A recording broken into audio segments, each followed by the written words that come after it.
नमस्कार, मैं हूं आरजू अंसारी और आप देख रहे हैं राष्ट्रीय जगत विजन न्यूज।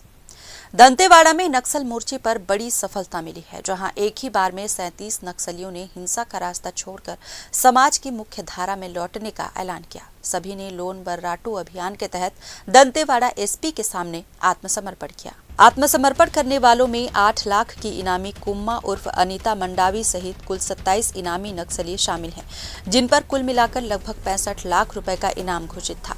पुलिस अधिकारियों ने सभी को स्वागत बैच पहनाकर समाज में सम्मानजनक जीवन जीने की अपील की। प्रशासन ने कहा कि सभी आत्मसमर्पितों को शासन की ओर से पुनर्वास पैकेज, आर्थिक सहायता और पुनर्वास योजनाओं का पूरा लाभ दिया जाएगा। गौरतलब है कि इससे 2 दिन पहले ही एमएमसी जोन के नक्सली प्रवक्ता अनंत ने भी अपने 11 साथियों के साथ हथियार डाल दिए थे।